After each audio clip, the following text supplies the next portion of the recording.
etc. You're not going to bother me. She's not going to bother me, I promise. So my name is Shannon. I was asked to come and speak on trauma in the brain. I'm going to try to make this as not so complicated and not so boring as possible. A little bit about me. So I am actually a licensed clinical social worker. I do not and have never worked for DHR. That is a common misconception of my job. I'm also a certified clinical trauma professional.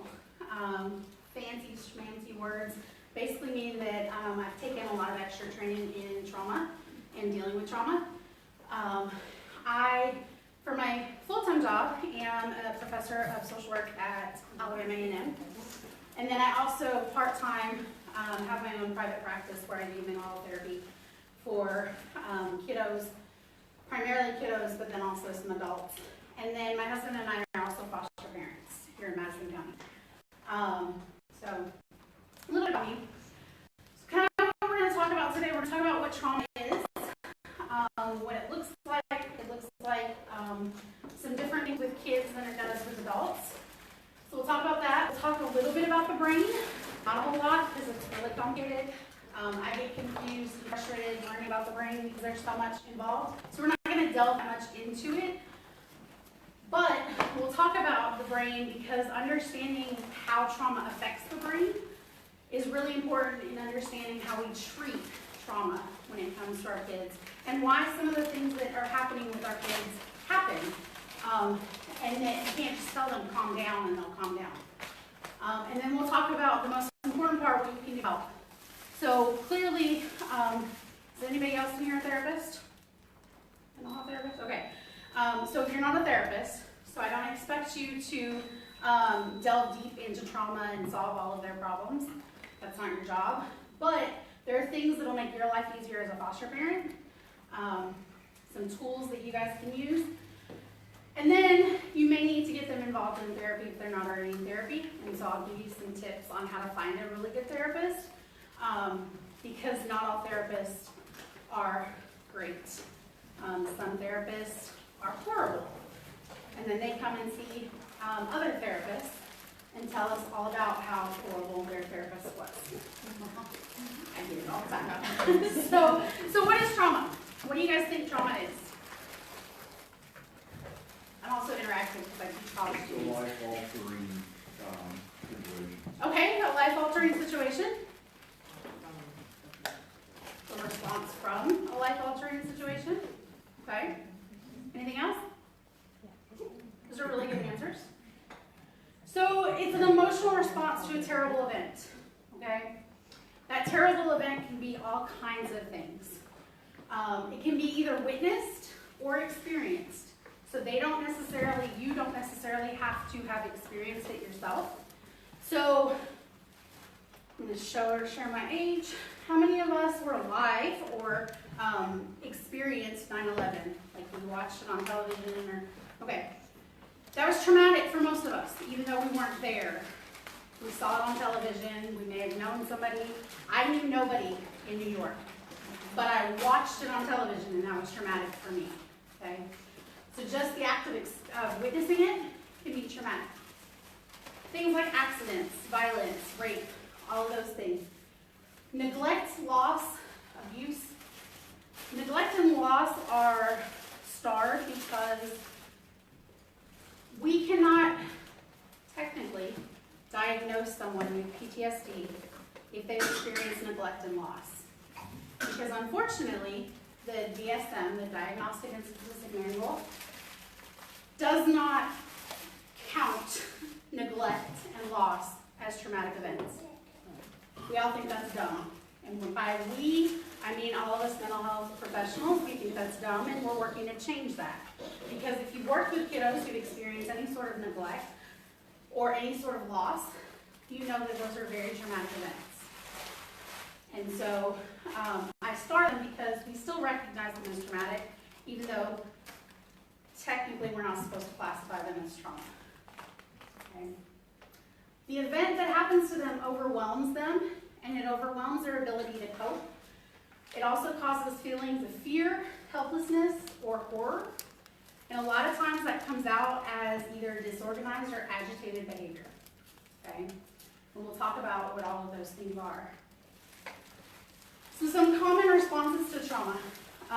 When we're talking about PTSD, which is the diagnosis that we give to most people who have experienced trauma, you have to meet certain criteria, including having at least one symptom from each of these areas.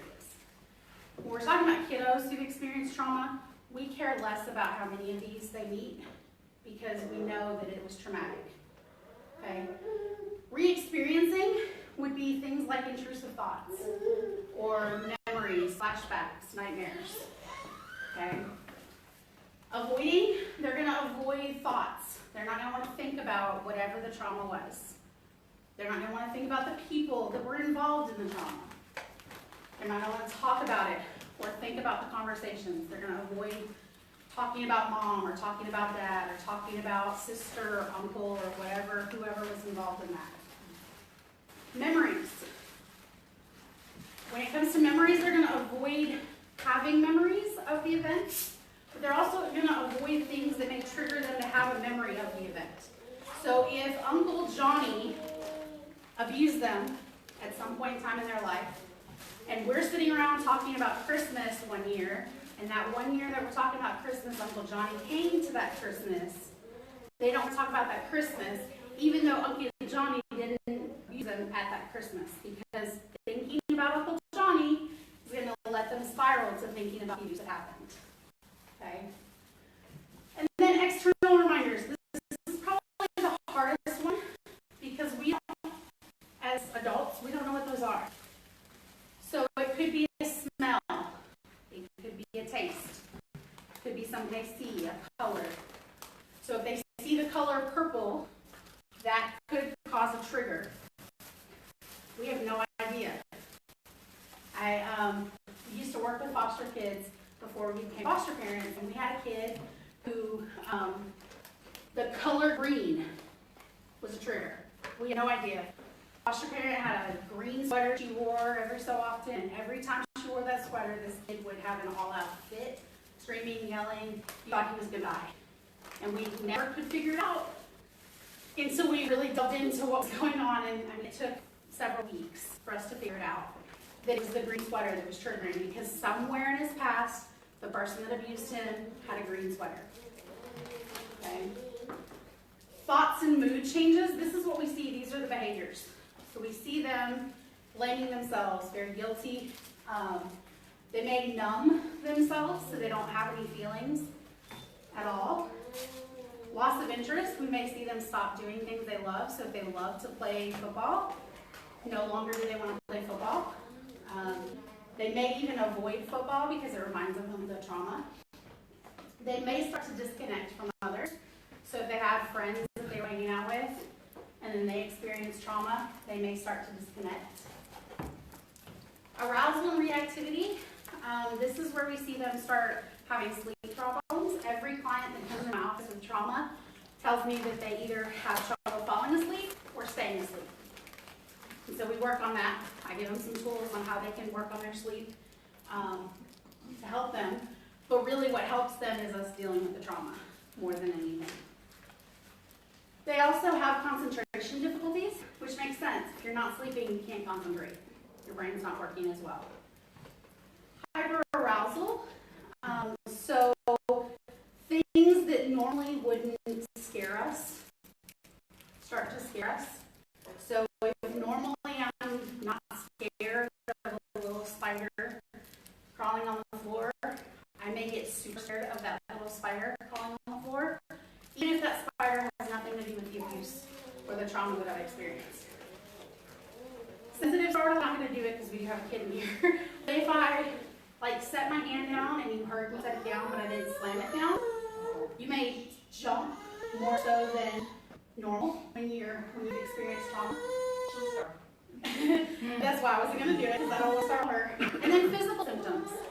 What we know with mental health is that a lot of our mental health symptoms manifest as physical symptoms. So when you have a kid that's complaining of stomach aches all the time, take them to the doctor. Please take them to the doctor, get them checked out. And when the doctor says there's nothing wrong with their stomach, they're okay, the next thing you do is take them to a mental health therapist because they probably have anxiety. Because anxiety manifests itself in stomach aches a lot. Yeah, of course. But then they told the mental therapist's job to just sit there and listen to them. Find another mental health therapist. You guys are doing it hard? Yes, you can. I would talk to your DHR worker, but yes, you can. So a mental health therapist's job is not just to, our job is not just to listen. I mean, that is a big part of our job, but my job as a therapist is to help you solve your problem. And so some of that is listening, but then it's also exploring and help, not giving advice, that's not my job, I don't give advice, but helping you figure out how to solve that problem. And so that requires me to talk. That requires me to ask questions, assess, give you ideas and thoughts. I'm just ticking boxes. Yeah, if they're just listening, that's not therapy. Your Medicaid is paying for somebody to talk to, and that's not therapy. What if the kid refuses to talk? That's a challenge because kids don't like to talk. Good therapists will be able to figure out a way to get them to engage. And that could be, I've had clients where the first probably 10 sessions, we've not talked about why they're there. We've played basketball. We just talked about how their day was. And then finally they start opening up because we play basketball and I've not pushed them to talk about what happened or to tell me what's bad or what's wrong. We were just playing basketball. Tell me your favorite music. And so it just, every kid is different, and the more trauma they've had, the more I have to probe and dig, and the more I have to engage with them, which means that, and the problem is that insurance doesn't pay for the building rapport piece. So I have to figure out a way to engage with them and then bill insurance for an activity that they didn't or won't pay for. And I can't do that by lying, because then I lose my license. So that's the challenge. And so sometimes therapists, if they don't get them to talk, it'll look like on paper that the kid is refusing, and it's not that the therapist isn't doing their job, which is what is happening. The therapist isn't doing what they're supposed to do. Great question. So there's difference between simple and complex trauma. Simple trauma, we've all experienced. Everyone in this room has had some form of traumatic events. It may not have been life-altering to the extent that our kiddos experienced, but if you've experienced a car accident or witnessed a car accident, most of you said you raised your hand that you were alive and you watched 9/11 occur. That was traumatic. Simple traumas happen once. There's a clear end, or a clear beginning and a clear end. You know when it's over. Simple trauma also, once it's over, you can start working on that recovery. You can start working on safety, stability, seeking help. All of that's kind of easy to do because the trauma's done. Our kiddos, I would venture to guess that all of them have experienced complex trauma, which is more than one traumatic event. It can be the same traumatic event over and over and over again, or it can be different traumatic events over a period of time. It's complex, and it makes it more difficult to work with because there's not a clear end. So what happens a lot of times with our kiddos is we get them into therapy, we start working with them, we start healing, and they feel safe, and then another trauma happens. Something happens. We learn that mom and dad can't show up for a visit. It's another trauma. Or they get bullied at school. It's another trauma. We go back to square one. So we get them to feel safe for a little bit, then they experience another trauma, then we have to go back and try to get them to feel safe again so we can start working on it. So all of our kids who've experienced complex trauma are really hard to work with because they never feel safe. Because as soon as they feel safe, as soon as they let their guard down, I get it all the time. My adult clients, the same thing. They'll come in and they'll say, things are going great right now. Like, I have no complaints. Like, life is great. When is it going to not be great again? I'm like, what do you mean? Like, why are you waiting for the, well, because that's not normal. Like the other shoe is gonna drop at some point. When is it gonna drop? And so I have to help them realize that it's okay to not wait for that other shoe to drop, to just enjoy life right now. But they struggle because that's all they know is waiting for that next shoe to drop. So with complex trauma, there's lots of effects that they experience. Attachment and relationship problems. So how many have kids in here right now that are in foster care? Okay. When they first came into their home, were they like super attached to you and they loved you and wanted to hug on you? Okay, so they were super attached automatically. That's an attachment problem. It's not normal. Did you go up to your husband or wife the first time you met them and fall in love with them and give them a great big kiss the first time you met them? That's not normal, right? Now, I would much rather them attach quickly than them not attach at all. But if they attach to the wrong people quickly, they're going to get hurt again. And so that's a problem with attachment. They have difficulty controlling their emotions and expressing their emotions. So our little one over here, I don't know what she was crying about, tired, hungry, could be any number of things, but she couldn't control that, right? Our kiddos who've had complex trauma can't control those. And sometimes they struggle expressing it. So what I tell parents a lot with kids who've experienced trauma, or kids in general, kids can't tell you, I'm sad. Most kids cannot tell you, I'm sad or I'm angry. What they'll tell you is, stop it. That's my husband, I can do that. No, not nice. That's what they're going to do. They're going to show you with their behavior. Oh, all kinds of things to talk about. Thank you. And I'm not doing They're going to show you through their behaviors. So your job as a parent or as an adult is to figure out what that behavior is conveying. Is that behavior sadness, loneliness, happiness, anger? Because they're not going to be able to tell you. You can ask them, what's going on? Are you sad? I don't know. Right. And we'll talk about feelings and how we get them to talk about feelings in a minute.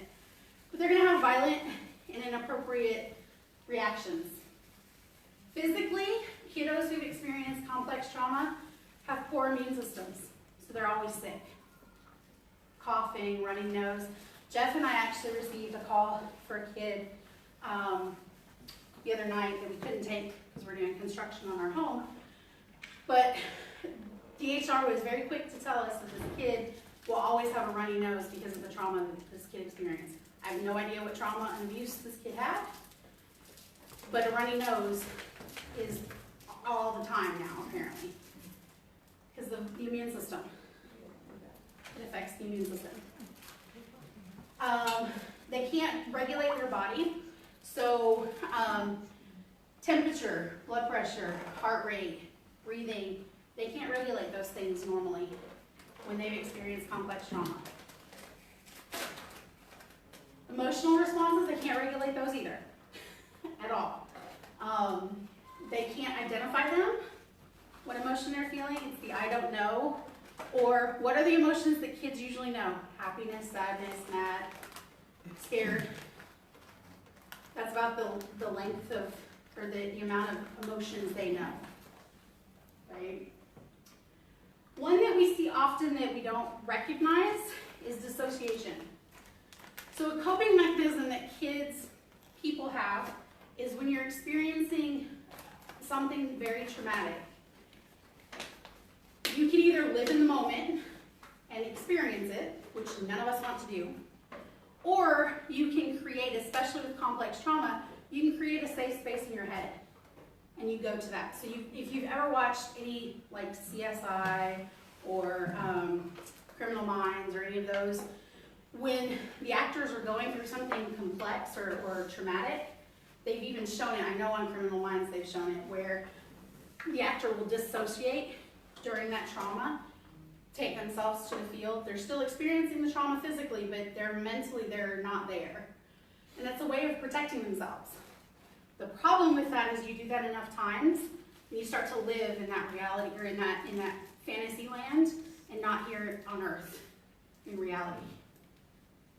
And so that becomes a problem, because if you live in fantasy land, the rest of us live here on earth, you're going to be bound for a lot of problems. And then sometimes the fantasy land becomes like earth, and they don't have a safe place to go in their head any longer. Okay? Would that also be like self-talk and part of that? Not so much the dissociation, but that is a part of, I think I broke it when I threw that. That is a part of in cognition and self-concept, them talking to themselves.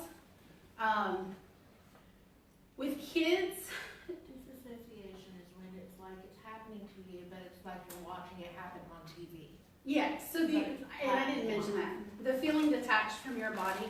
So like we're in this room, I'm standing up here, but if I'm dissociating, while I'm physically standing up here, my mind is over here watching me have this conversation. I've never experienced it like this. We've all experienced dissociation. Example, how many of us have driven down the road to work, wherever, and as soon as we get to our office or wherever we're going, we think to ourselves, I don't remember driving here. You've dissociated. Not in a bad way, like it's just, you know that route so much that you can do it in your sleep. So your brain checks out while you're driving that route, and then you get there and you're like, wait, I don't remember passing any of this when I got here. That's dissociation.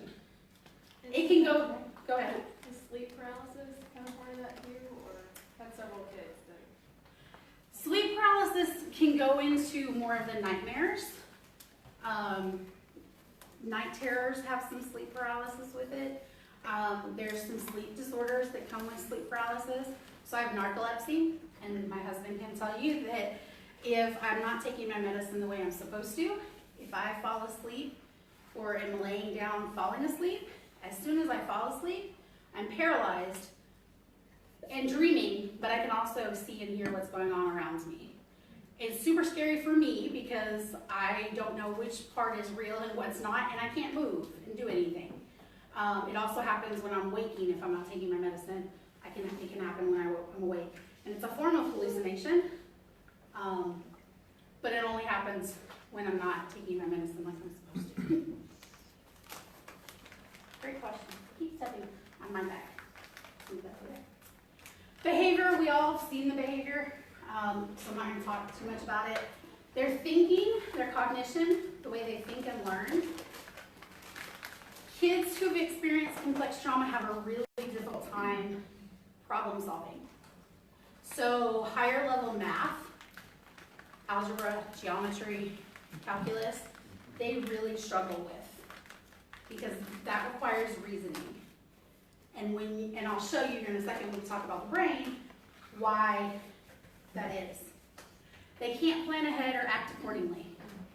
So I'm very guilty of this, of when a kid is doing something, does a behavior, and then we're talking about it, I'll say, well, you know, if you wouldn't have done that behavior in the first place, you wouldn't have had this consequence. Trying to reason with them, right? They can't think ahead like that. And so what you have to do is you have to plan things in increments and then give them those reminders. So in 10 minutes, we're going to do X, Y, and Z.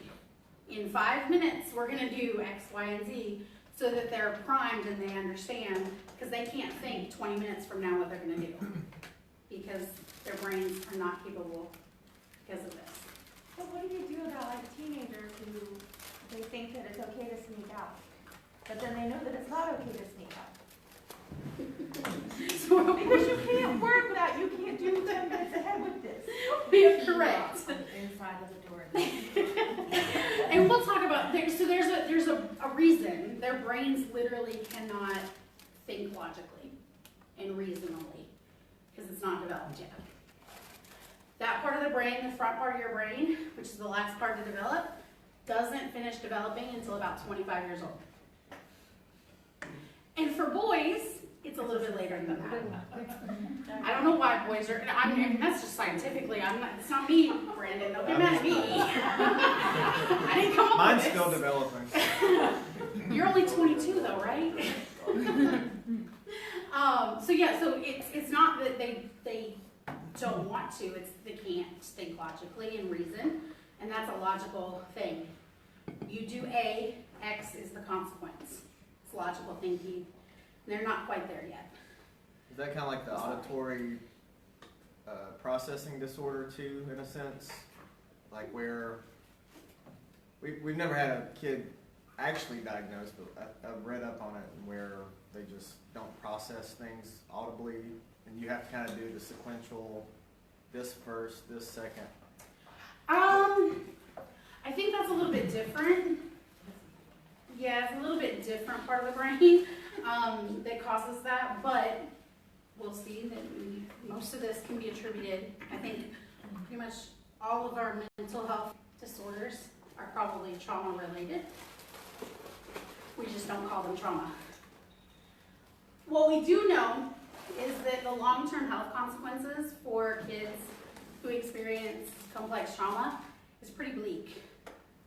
So one of the reasons, I don't know if you guys have paid attention, but Alabama has had a huge push in recent years about getting first-class pre-K programs.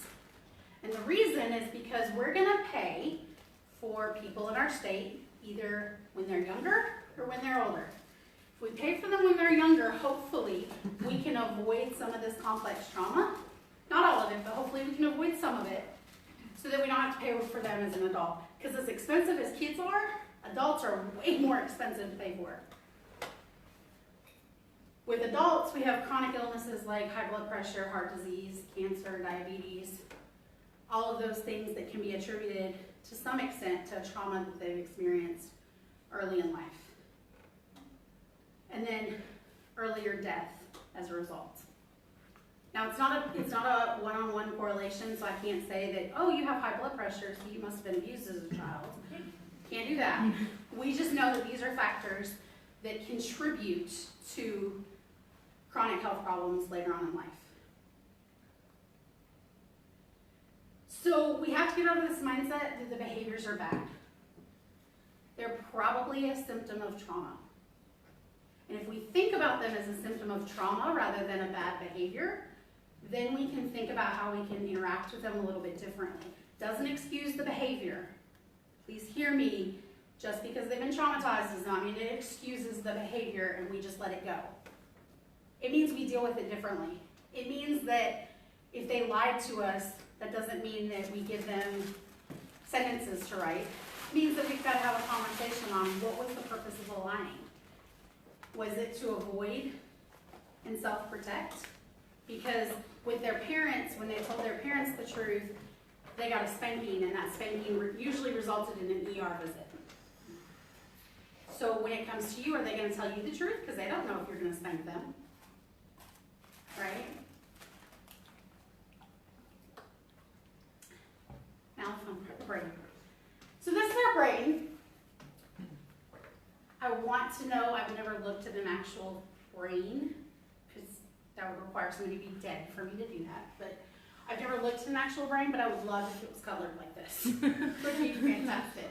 So the front part of your brain, as I mentioned, the part that develops last, we actually develop from down here up. So this part of the brain, what we call the lizard brain, develops first and then goes up. The frontal lobe is responsible for suppressing socially inappropriate behavior. Responsible for predicting consequences of actions.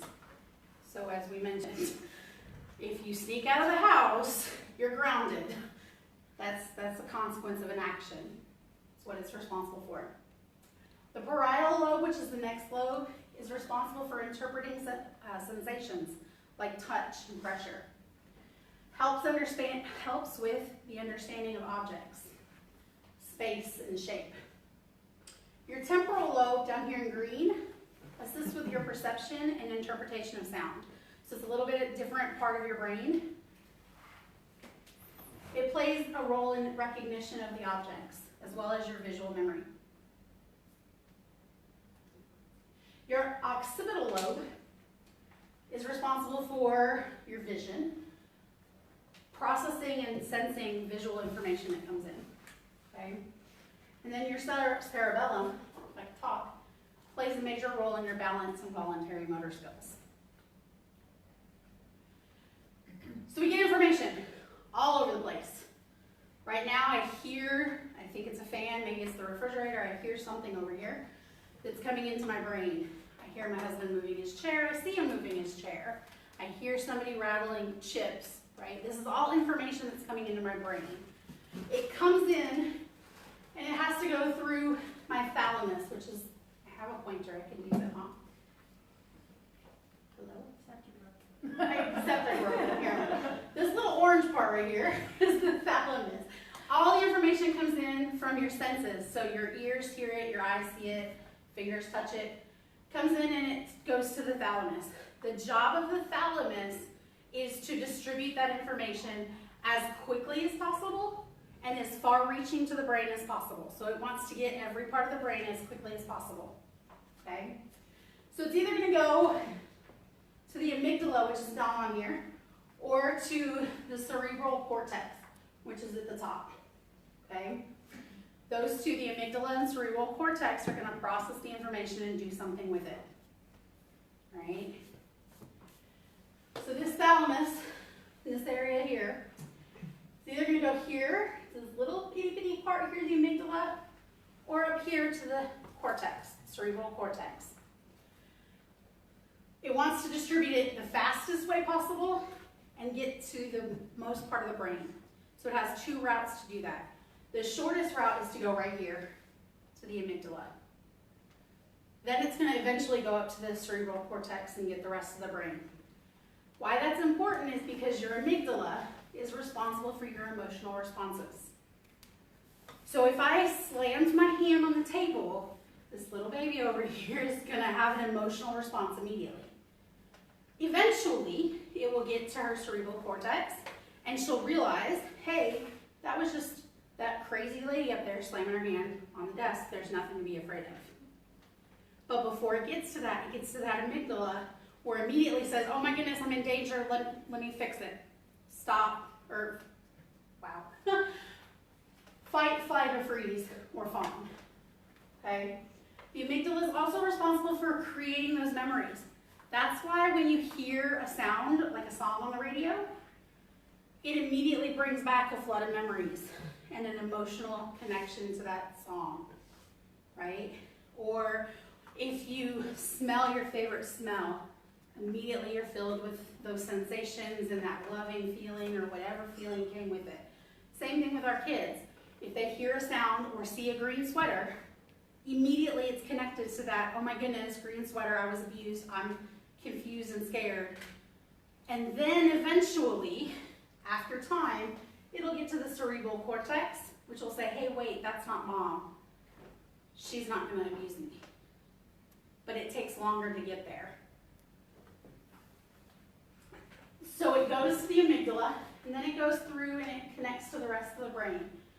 Other parts of the brain that are important, the hypothalamus, which is right next to the thalamus, is important because it regulates your automatic functions. Your heart rate, blood pressure, breathing, all of those automatic things. So when you're scared, what happens physically to you? Heart rate goes up. Heart rate goes up. What else? Sweat. You start sweating maybe. Breathe faster. Breathe faster, right?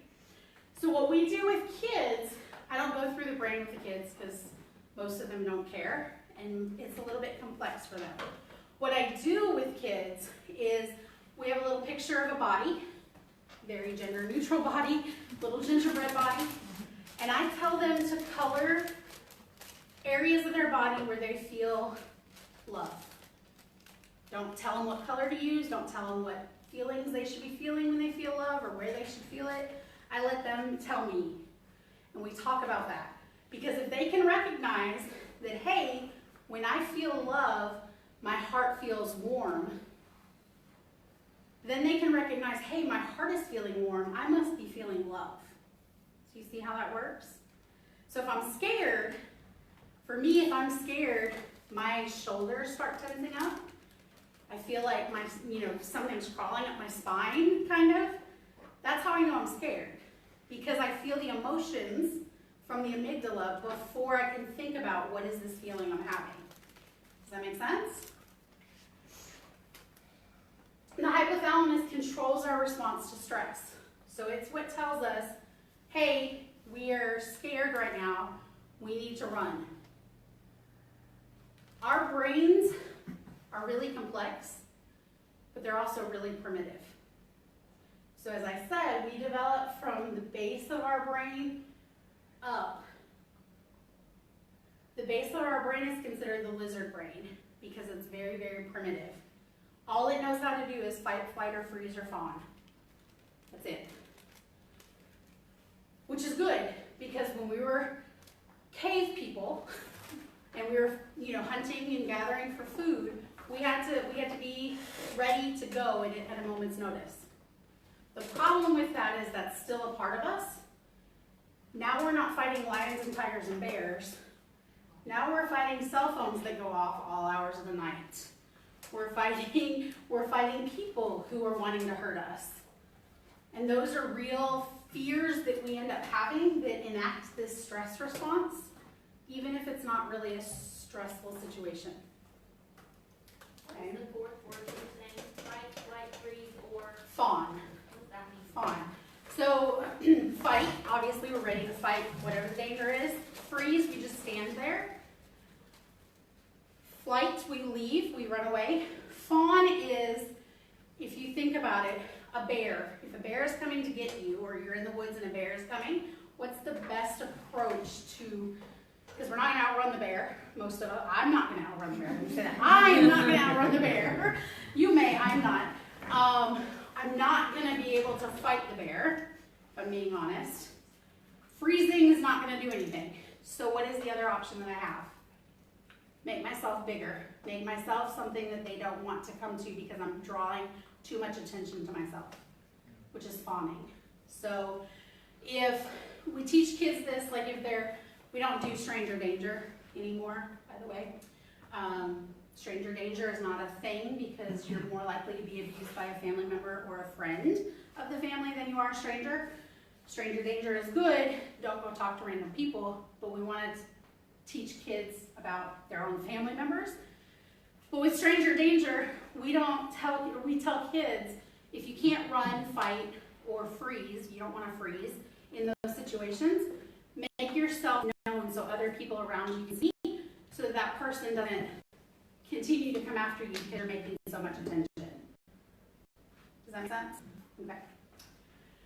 The last part is the hippocampus, which is, again, really close to the thalamus.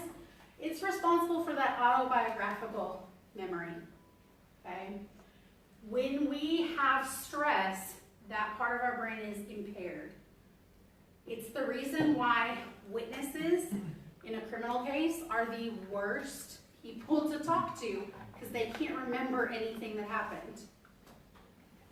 Not because they don't want to, just because that part of your brain is impaired. Because you're fighting, flighting, freezing, whatever you're doing, it's not, let's remember this situation. Okay? I just said all of this, literally.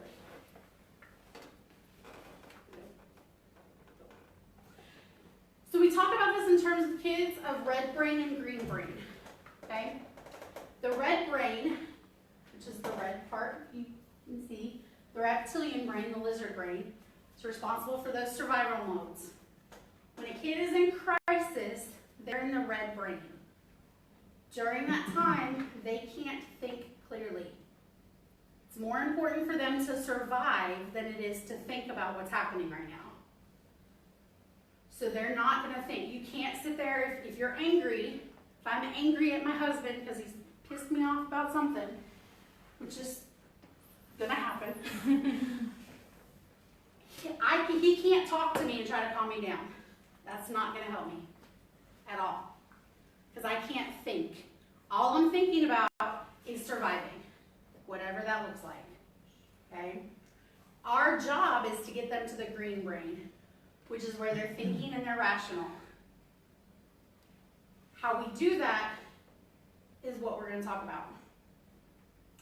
In the green brain, this is where we're planning, problem solving. We're able to be mindful. We're able to use our words, concepts, thoughts, analyze what's going on. So in our green brain, if I'm laying in bed and I hear a noise, I can think, was that somebody breaking into my house, or was that the cat knocking something over off the table, testing gravity? In my green brain. If I'm not in my green brain, I'm immediately going to freeze or kick my husband and tell him to go fight. Right? Yellow brain is kind of in the middle. Your emotions are high, but you can still think. Not quite as well as you can when there's not a lot of emotion, but you're reacting based on those emotions more so than the thinking and the rational thoughts. So you have some control over the experience. You still feel safe psychologically, but you're headed towards red. So if we can get kids when they're here before they're in red, it's easier. But when they're here, it's automatically, there's been a trigger of some sort. It's very quick. It doesn't happen, it doesn't take much time at all for this to happen because it's coming straight from their senses and they're not thinking about it. They pay no attention to any details, no attention to verbal cues. So that's why my husband saying calm down, calm down, calm down does nothing if I'm in the red zone. Okay? How do we help? How do we help with that? So I have a quick video. How am I doing on time here, Brenda? I have a quick video that I want to show that kind of shows how we can. There is help. Okay, kids are not stuck. We can help. It may take a long time to get them back to where they need to be, but we can help them. And so this video kind of shows that you can retrain your brain to do things that we need it to do. It needs to work like you're supposed to. Hey, it's me, Madison. Welcome back to Smarter Every Day. You Yeah, heard hear people it. say it's just like riding a bike, meaning it's really easy and you can't forget how to do it, right? But I did something. I did something that damaged my mind. It happened on the streets of Amsterdam, and I got really scared, honestly. I can't ride a bike like you can anymore. Before I show you the video of what happened, I need to tell you the backstory. Like many 6-year-olds with a MacGyver mullet, I learned how to ride a bike when I was really young. I had learned a life skill, and I was really proud of it. Everything changed, though, when my friend Barney called me 25 years later. Where I work, the welders are geniuses, and they like to play jokes on the engineers. He had a challenge for me. He had built a special bicycle, and he wanted me to try to ride it. He had only changed one thing. When you turn the handlebar to the left, the wheel goes to the right. When you turn it to the right, the wheel goes to the left. I thought this would be easy, so I hopped on the bike, ready to demonstrate how quickly I could conquer this. And here he is, ladies and gentlemen, Mr. Justin Shannon. First attempt riding the bicycle.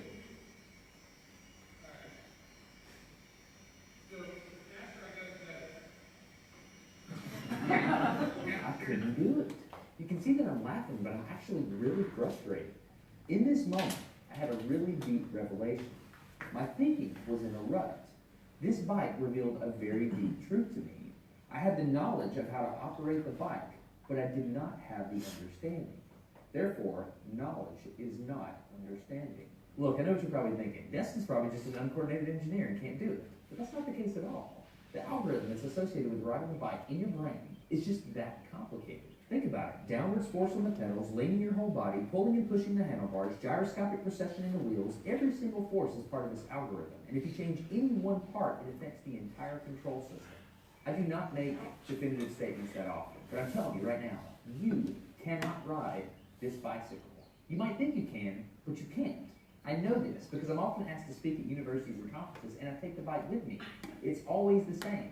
People think they're going to try some trick, or they're just going to power through it. It doesn't work. Your brain cannot handle this.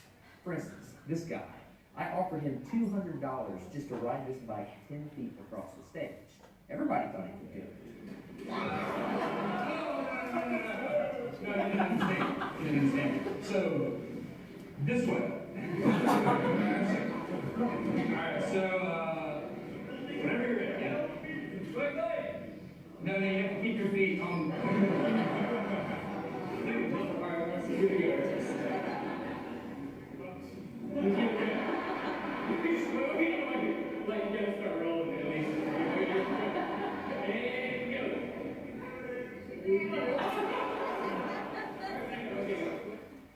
feet on the pedal. Go. Yeah, that sounds filled with rocket scientists. Keep your feet on the pedal. Yeah, come on.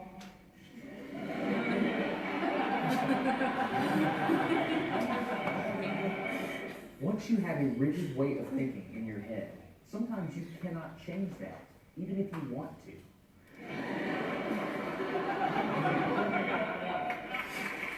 So here's what I did. It was a personal challenge. I stayed out here in this driveway and I practiced about 5 minutes every day. My neighbors made fun of me. I had many wrecks, but after 8 months, this happened. One day I couldn't ride the bike, and the next day I could. It was like I feel some kind of pathway in my brain that was now unlocked. It was really weird though. It's like there's this trail in my brain, but if I wasn't paying close enough attention to it, my brain would easily lose that neural path and jump back onto the old road it was more familiar with. Any small distractions at all, like a cell phone ringing in my pocket, would instantly throw my brain back to the old control algorithm and I would wreck. But at least I could ride it. My son is the closest person to me genetically, and he's been riding a normal bike for 3 years. That's over half his life. I wanted to know how long it would take him to learn how to ride a backwards bike, so I told him if he learned how to ride a backwards bike, he could go with me to Australia and meet a real astronaut. Are you gonna give up? Go ahead. This is how it starts. Look at this. This is such a big deal. Get up, you got it. Did you see his brain get it? So he, in how many weeks have we been doing this? 2 weeks? In 2 weeks, he did something that took me 8 months to do, which demonstrates that a child has more neuroplasticity, am I even saying that right, than an adult. It's clear from this experiment that children have a much more plastic brain than adults. That's why the best time to learn language is when you're a young child. All right, today's bike vlog. I can ride smooth, I can ride fast. I'm thinking the experiment is over.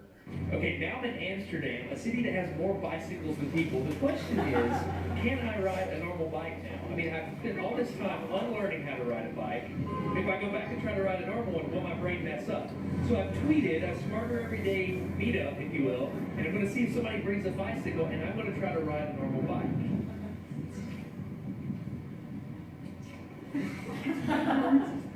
This was one of the most frustrating moments of my life. I had ridden a normal bike since I was 6, but in this moment, I couldn't do it anymore. I had set out to prove that I could free my brain from a cognitive bias. But at this point, I'm pretty sure that all I proved is that I could only redesignate that bias. So what you're not seeing is just a group of people here looking at me, looking at the strange American that can't ride a bike because they think I'm dumb. But I'm actually 2 levels deep into this because I've learned and unlearned. All right. After 20 minutes of making a fool out of myself, suddenly my brain clicked back into the old algorithm. I can't explain it, but it happened in a very specific moment.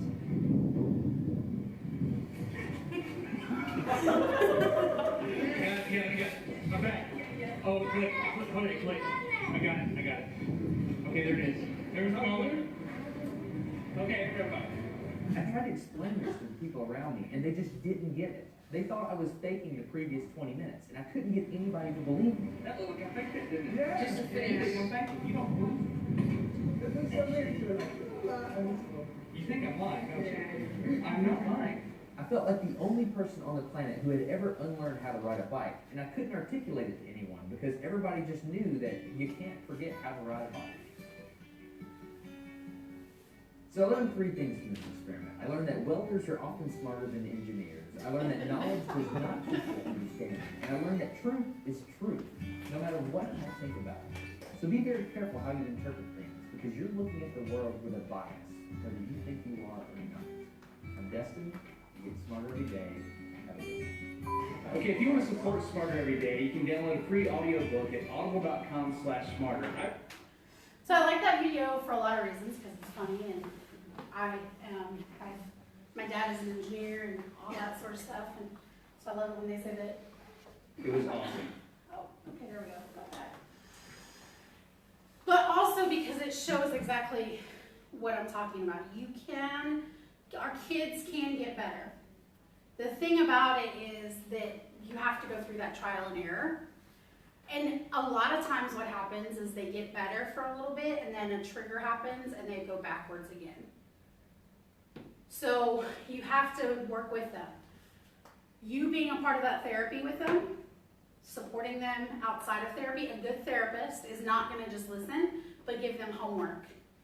because you're only there for an hour every week, an hour every month. And this is what I tell my clients. You're gonna have homework when you leave here because you spend, my math genius says, however many other hours there are in a week that you're not with me in your real world. I can't fix you. You can't fix yourself in an hour a week. So the homework that we give is what I'm going to talk about, is some of the cool things that we do. When you're working with kids with trauma, you have to get rid of your own personal feelings. If they just had a big blow up and you're at a red as well as they are, you're not going to be able to help them. It's over. You've got to calm yourself down. You're the adult. Figure it out. Get to where you need, process your own feelings. Once you're calm, have an open discussion with them. Let them lead that conversation. If you're just bombarding them with questions, or you're trying to direct that, it's not going to help them. So with my clients, when I do just listen, if they're telling me their story, I'm not interrupting their story. If I'm interrupting, it's going to be to actively listen, but not to interrupt. I'm not going to ask them a question. I'll save my question until they're done telling their story, because I don't want to interrupt that thought process. They feel safe enough to tell me whatever it is they're telling me at that time. Active listening is simply listening, not playing on your phone, not doing other things, nodding your head, saying, okay, I hear you. Small little encouraging remarks. Wow, I hate that for you. Wow, that must have been really difficult. Sincerely. If you're saying that just because you want to sound like you're supportive, they're going to see right through it. And then you want to be calm and clear in your tone. So what I do a lot of times, if my college students, because they're almost as bad as 2-year-olds, if my college students are talking in class and I'm trying to get their attention, I'm not going to yell. I'm an adult, they're adults, I'm not going to yell at adults. What I'm going to do instead is I'm going to talk really soft. I'm going to stand here so you can hear me, right? Eventually, the people in the back are going to notice that we're having a conversation and what I'm saying is important. And then when everybody's finally quiet because I'm still talking really low, I'll raise my voice back up so everybody can hear me. But you're modeling that calm voice. And a lot of times kids will start to calm down because they want to hear what you're saying because it might be really important. Okay? Encourage them to share their thoughts and feelings. The problem with kids, and this was me growing up, and I didn't grow up in an abusive home, my parents were fantastic. We didn't talk about feelings. We talked about thoughts. We didn't talk about feelings. So as an adult, my husband comes from a family that talked about feelings. So as an adult, I've had to learn how to talk about feelings, if for no other reason than because my husband likes to talk about feelings. And if I want to be in a relationship with my husband, which I do, I have to make that work, right? So we have to teach our kids how to talk about feelings. Praise them when they're telling you these big things. So I always tell my clients after they've shared that big, long, gut-wrenching story, thank you so much for entrusting me with that information. That must have been really hard to tell me that information. Something positive to praise their efforts to talk to you about it because it's not easy for them to do. Give them constructive feedback. Once they're at green and they can think, then you can say, man, I could tell you were really upset. That was really hard for you to deal with. And I can tell that you were so upset that the only way to deal with that was throwing that bag at your husband. Next time, when you're that upset, can we do something silly? Can you do something silly for me so that I know that you're that upset and we don't get in trouble by throwing things? Can you just look at me and can you do and let me know you're upset? That'll break up the seriousness of the situation, but it'll also give them constructive feedback on what they need not to do. Throwing something at my husband isn't going to solve anything. And then get them in therapy if they're not already in therapy. You're not going to be able to fix their trauma. You're going to be a big part of helping them fix it. You are needed to fix it. But therapy is going to delve in a very safe environment, delve into a lot of that stuff that you may not be prepared to handle if they tell you. And then the next steps after they tell that really big stuff. So this is my feelings wheel. I just bought that for my sister on a pillow. Oh, did you? I love this wheel.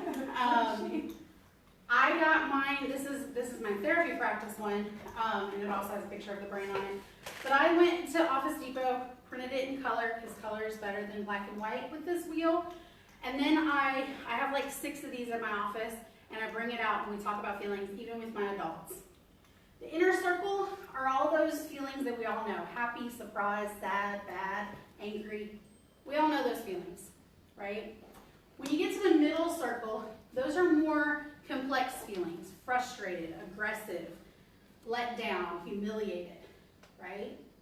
So usually what I'll do is I'll start with the middle feelings, and I'll say, how are you feeling today? And I'll have them point at whatever middle feeling they're feeling. Happy, sad, surprised, whatever. That's a really broad term, whatever feeling it is. So then I'll take anger, and I'll go to this middle section that's red, and I'll say, which one of these fits anger for you? Like, which one of these do you feel more?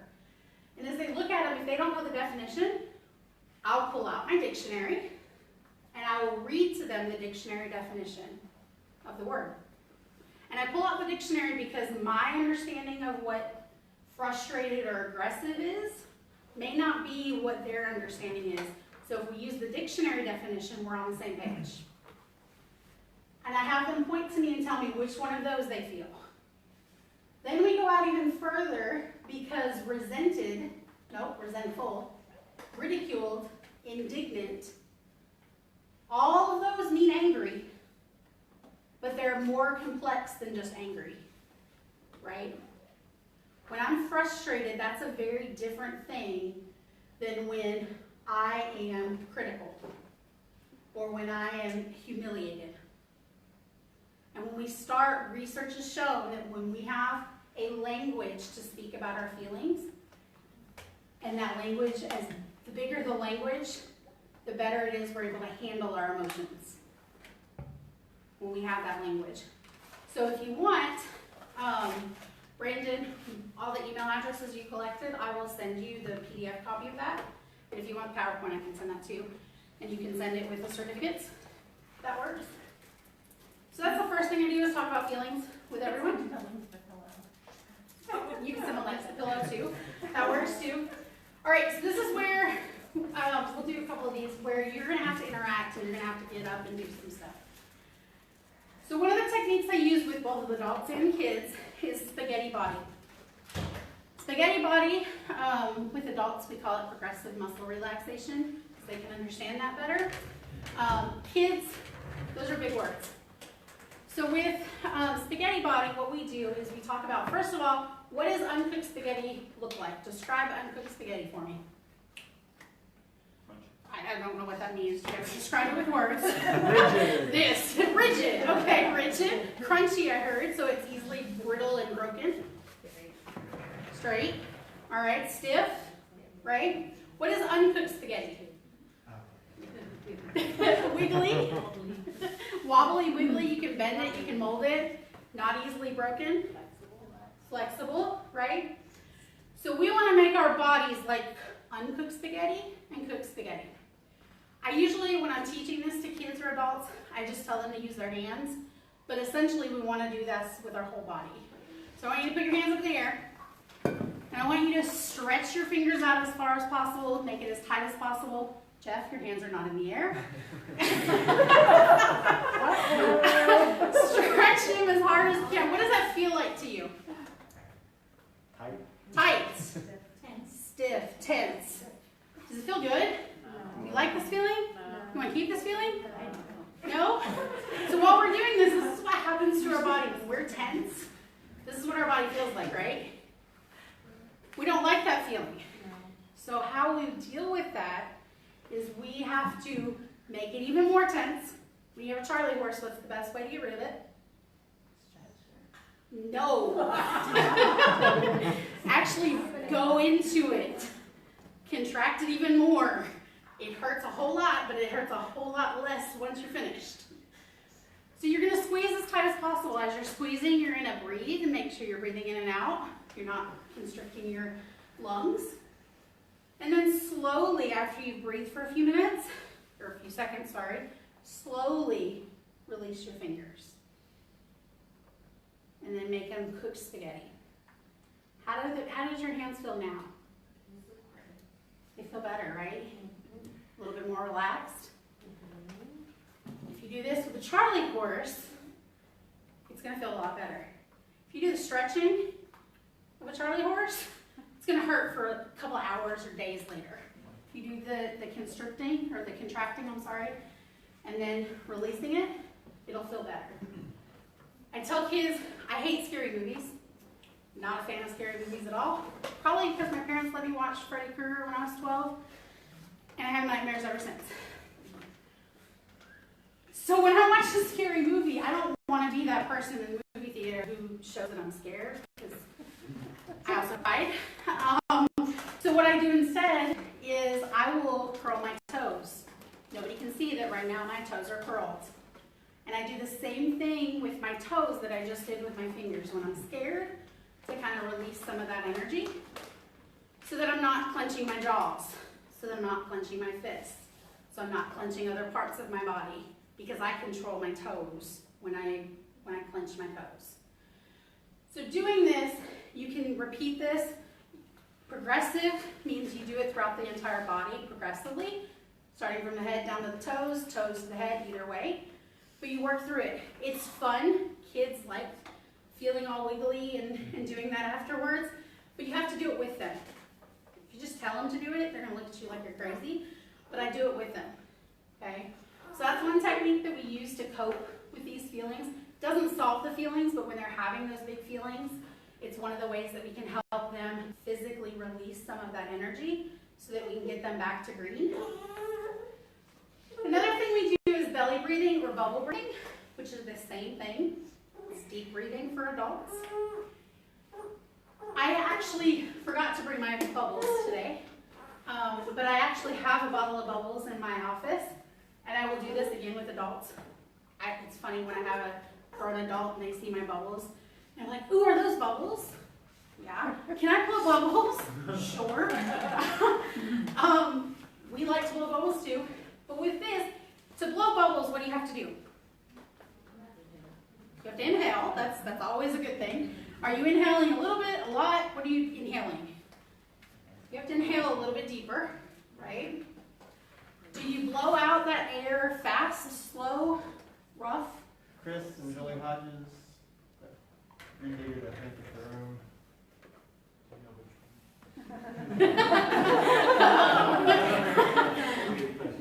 Maybe both. So you have to, when you're doing bubble breathing, you have to, when you're blowing bubbles, you have to blow out slowly. If you blow out too fast, you won't blow bubbles. Is that the problem I have? We'll have a lesson on bubbles later. So we're teaching kids to breathe. When we breathe normally, everyday breathing, what rises, your chest or your belly? Your chest, normally.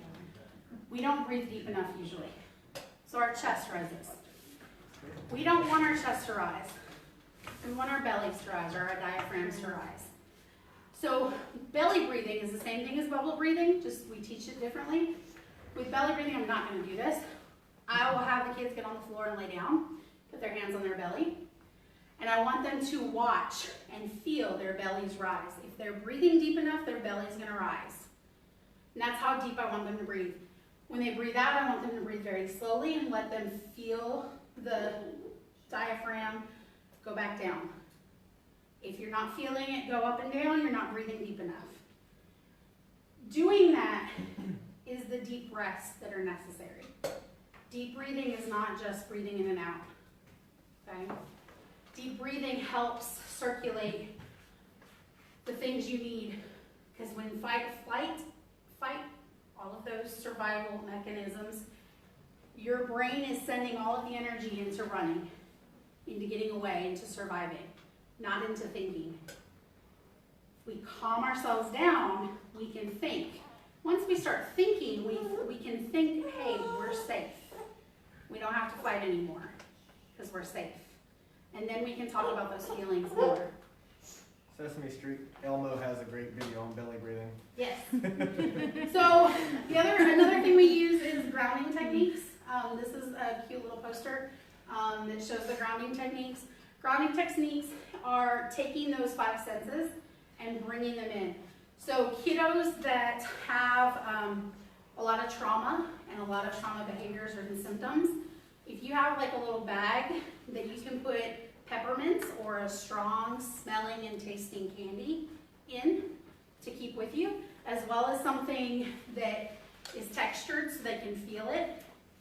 But essentially you want them to focus on the things that they can hear, see, smell, touch, and feel, okay? You can do it in this order, 5 things you smell or see. I don't care about all of that. I never remember what order it goes in or what number goes with what feeling. Just focus on the senses, is my point. The peppermints have a good thing because they smell and they taste. So that's helpful. Lastly, there's 2 really cool apps that I like, websites that I like. The first one is Stop, Breathe, and Think Kids. Maybe. And so what this is a cute little activity for the kids that they can do every day.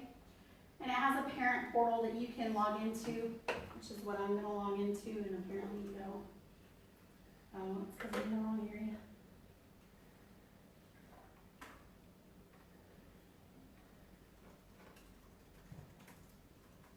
Wow.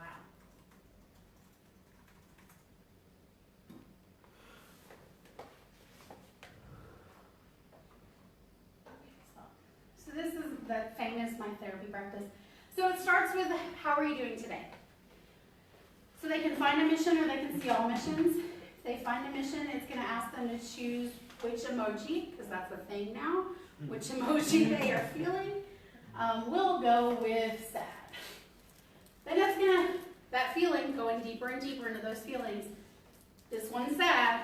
Which one of the sad are they feeling? Are they feeling disappointed, sorry, hurt? We'll say disappointed. And then it's going to launch their missions. And their missions are literally just videos that teach them mindfulness. They're cute little videos. My favorite video, hopefully, oh, okay, it's not on here. Apparently I'm not feeling the right feeling. All right, let's head now. My favorite one is TikTok like a clock. Oops, there was it. You can find these on YouTube as well, but it's more fun this way. But it's a 5-minute exercise. I'm not going to do all 5 minutes. TikTok and counting breath. But it'll walk them through a mindfulness activity. I do this with my clients. That's the sound of a grandfather clock. That's what a pendulum looks like. Let's practice swaying from side to side like a pendulum on a grandfather clock. Find a spot where there's enough space to sway without bumping into anyone or anything.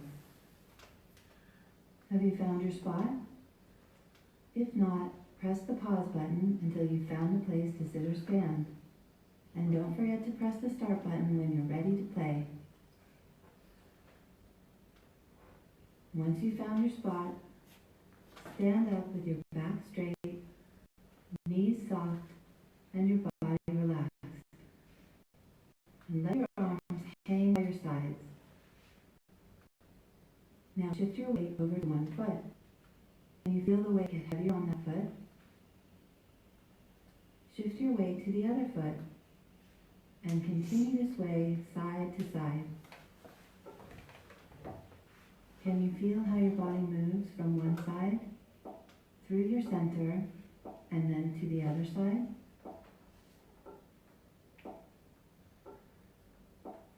Where do you feel the movement? Ooh, I can feel it on the balls of my feet.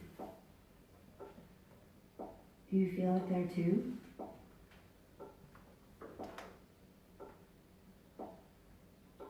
How about in your legs?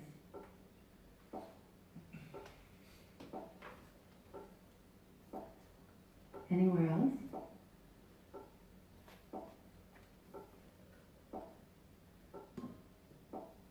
Now, I think you guys get the point. But essentially, it runs through that experience. Once they get to the end of that experience, it's going to ask them how they're feeling again. And then they can go through and they can do another exercise, and they can run through all of them. It's a really cool exercise for kids to do because it teaches them mindfulness. Mindfulness is about being in the moment. If you're in the moment thinking about what's happening right this second, not what happened before, not what's happening next, you can't be sad, angry, upset, because you're thinking about right now. And right this second, you're safe. Next second might be different, but we're not thinking about the next second. We're thinking about right now. And this teaches them to kind of be in that mindset. Alrighty. The next one I have is this Cosmic Kids. I've never used it. I've watched the videos on YouTube, but it's yoga for kids. Yoga has in it instilled mindfulness activities in it already. But yoga is really good because one of the things that we, even though I don't look like I use it or do it, one of the things we teach kids and adults to use for depression, anxiety, PTSD, any of those things is exercise. Getting them out, because that gets the blood flowing, it gets the, all the serotonin and all of those things, the dopamine going. And so yoga is one of those ways that they can do that. Plus it has the added benefit of mindfulness is built in, which we want them to do. Something really cool about the Cosmic Kids is they go with a storyline in it, like Frozen, and Okay. they've got a Trolls one, they've got a Star Wars one. Okay. All I those didn't know things that. that the kids love. Yeah, that's awesome. So both of them are apps. They're also just websites that you can use. I use them. I have a Chromebook that I take to my office with me, and I actually will go through these with my clients over and over and over again, especially my kiddos, to teach them how to do these things. And so that's why I say therapy is not just about talking. Talking is important in therapy. It's important to talk about things, but talking about it is not solving it. It's not telling you how to cope with it. The things that I teach my kids are how to cope with it because, again, I can't be your therapist for the next 30 years. I don't want to be your therapist for the next 30 years either. But insurance won't pay for me for the next 30 years. They'll pay for me for about a year. And then after that, you've got to figure it out on your own. Okay? So finding a therapist, some things to think about. You want to make sure they're qualified.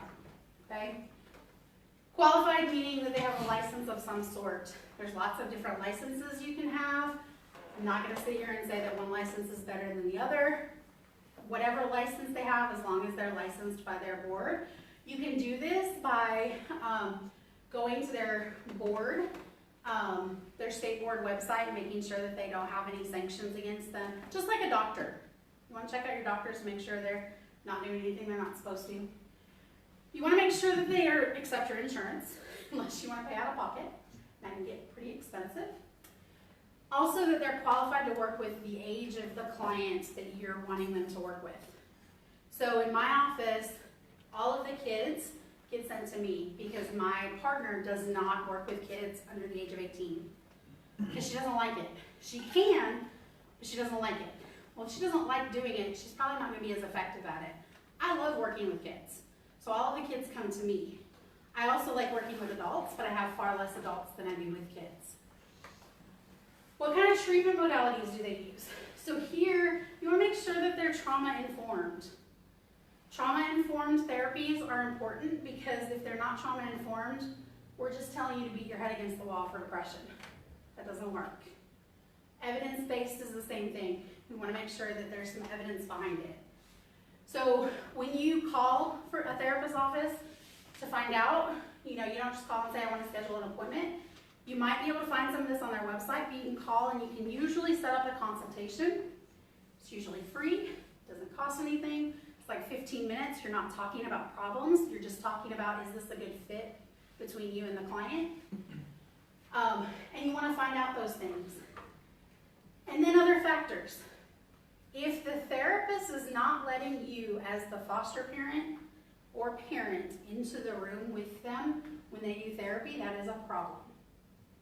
If they're not asking you every time you come, even if you're not in the room, if they're not asking you, how are things going at home?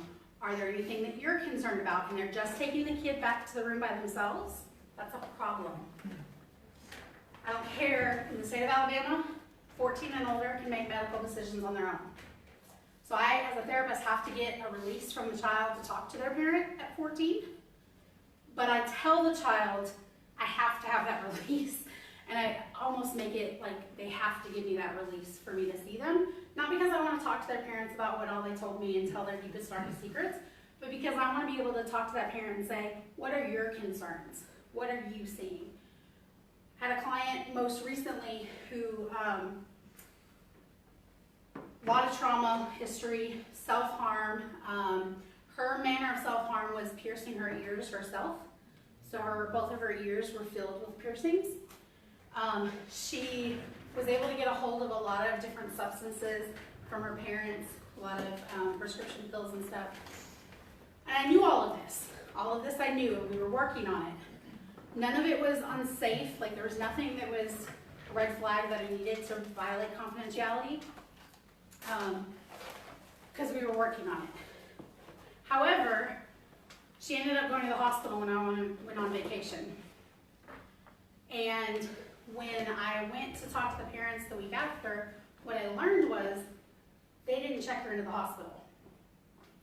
Had I not talked to the parents, I wouldn't have found out that they didn't check her into the hospital, that they let her go, leave the hospital, even though she needed to be in the hospital. And I wouldn't have been able to talk to them about what they needed to do, what they needed to watch for, because she was suicidal. So it's really important that you talk to the therapist, and if they're not letting you, fire them.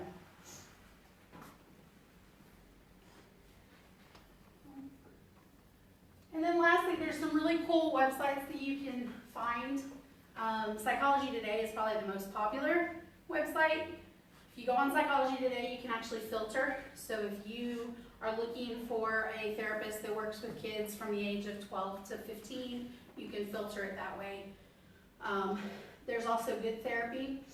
There's also therapy for black girls and black boys or men, which is really helpful because it's therapists that look like them, so they can find someone that connects with them, because that's really important. We also have a website that you can find LGBTQ and people of color friendly therapists. Psychology Today does all of that too, but there's other websites as well. Lots of information. What questions or comments or thoughts do you guys have? Going right back to the one where you said for the parents to go in with the kids, what if the child, a lot of kids like my son, he does better without me in the room. Mm-hmm. So you don't require the parent, you're just saying. Yeah, no. So if the therapist doesn't allow you there, that's a problem. What I always do my very first session with any client, the parents are in the room with me, because I need to talk to the parents and figure out what's going on. After that, I will tell the parents, hey, you're welcome to come in anytime you want. If you need to talk to me about something, I can meet with you alone or with the child present, whatever you want to do. And I'll give them my number so that if they need to call me outside of the therapy. But if they're not allowing you in, that's when the problem is. But no, my clients meet with me individually, and then I will sometimes bring parents in. And the way I work with my kids as well is I'll tell them, if there's something that I feel that we need to let your parents know, especially my 14-year-olds and above, if there's something I feel your parents need to know, I'm going to talk to you, and I'm going to ask you to tell your parents, or I'm going to bring your parents in and we're going to tell your parents together. Because I don't want them to ever find out later on that I violated their confidentiality. Same thing if I have to report them to CPS. I'm going to tell them before I do it because I want them to know that I'm the one that reported it. Because I don't want that to be a surprise later. They tend to get a lot more angry if they don't know about it up front. So like follow-up phone calls or after sessions coming in, like all that? Okay. Yeah. And I always check in, like I'm one of those that I'll check in the lobby when I come to get the kid. Hey mom, is there anything I need to know about? And they'll say yes or no. And if they say yes, we'll bring them back for the first few minutes. If they say no, then I'll bring the kid back. And then usually, because I schedule my own appointments, I'll bring the parent back in at the end of the session to schedule the next appointment. And so if there's anything that we need to talk about, they're in there as well. Any other questions? Do you guys feel like this was helpful at all? Yeah. Okay. So I